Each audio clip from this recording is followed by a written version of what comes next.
Singapore Malay. Singapura. Officially known as the State of Singapore Malay. Negeri Singapura.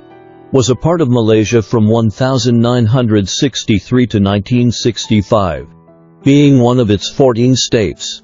Malaysia was established on 16 September 1963 through the merger of the Federation of Malaya with the former British territories of North Borneo, Sarawak, and Singapore. This signified the conclusion of 144 years of British rule in Singapore, which had begun in 1819 when Sir Stamford Raffles founded modern Singapore. At the time of the merger, Singapore was the smallest state by land area, but had the highest population. However, the union was fraught with instability due to deep-seated distrust and ideological differences between Singaporean leaders and the central government in Kuala Lumpur. Disputes frequently arose over financial matters, political ideologies, and racial policies. Despite assurances of a common market, Singapore faced trade restrictions while contributing a significant portion of its tax revenue.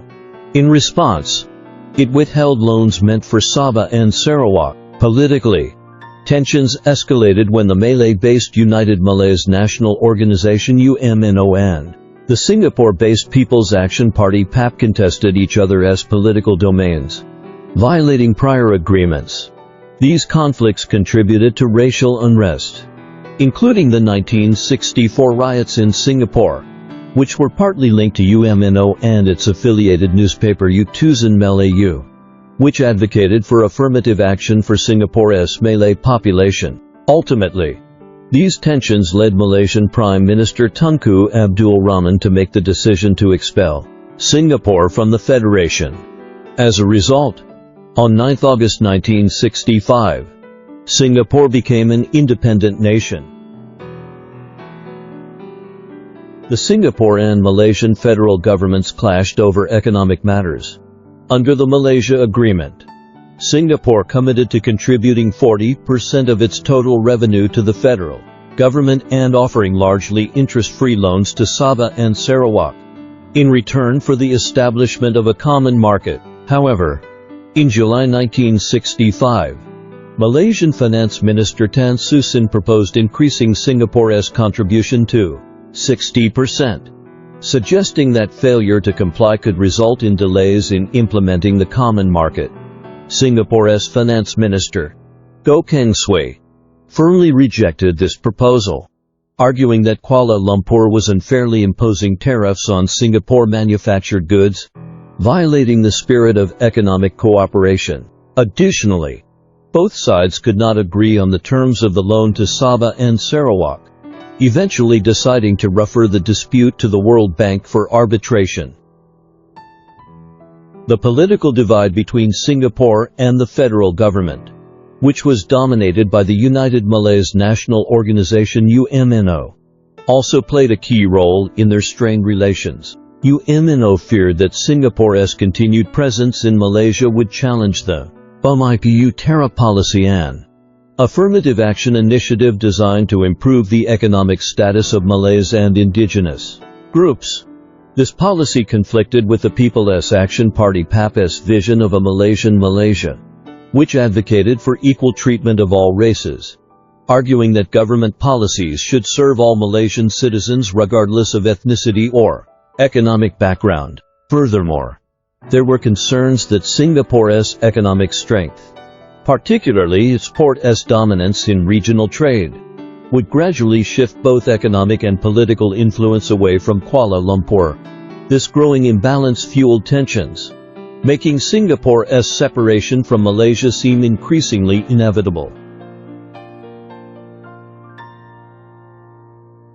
On 7 August 1965, Prime Minister Tunku Abdul Rahman, believing that separation was the only way to prevent further violence, recommended to the Malaysian Parliament that Singapore be expelled from the Federation, despite last-minute efforts by People's Action Party PAP leaders, including Lee Kuan Yew, to keep Singapore as part of Malaysia.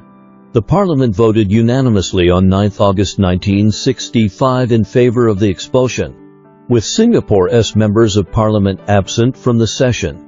On that same day, a visibly emotional Lee Kuan Yew declared Singapore an independent and sovereign nation, assuming the role of its first prime minister. In his speech, he expressed his deep sorrow, stating, "For me, it is a moment of anguish because all my life, you see, the whole of my adult life I have believed in merger and the unity of these two territories.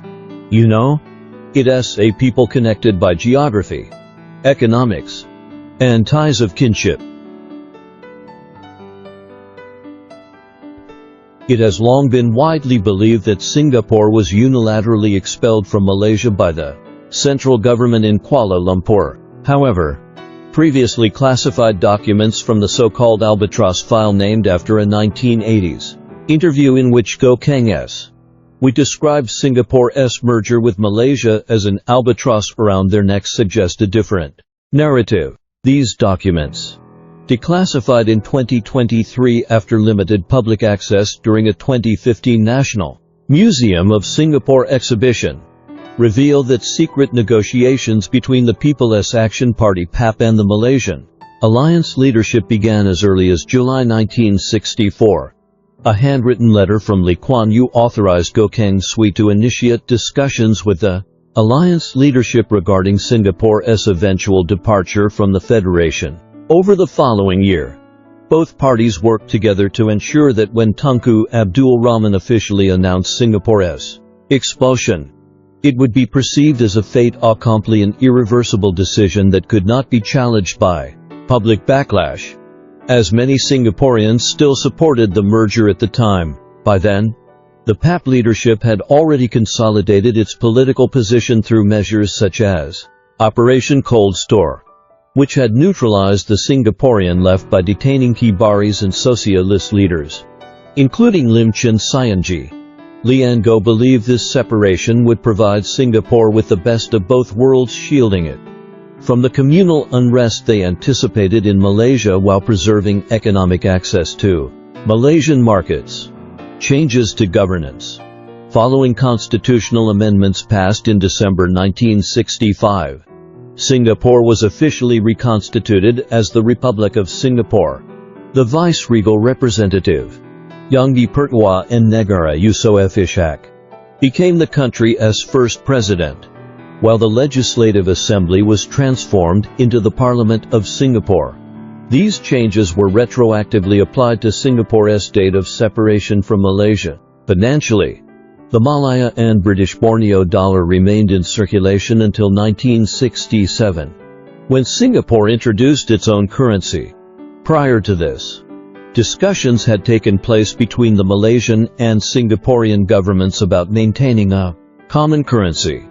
Meanwhile, Singapore ceased to be represented in Malaysia's federal parliament, though its high court remained under the jurisdiction of Malaysia's federal court system until 1969. And that's the story why Singapore split from Malaysia. A tale of political tension, economic differences, and the struggle for the identity. What do you think? Was the separation inevitable? Or could history have played out differently? Let me know in comments. If you enjoyed this video, don't forget to subscribe for more stories.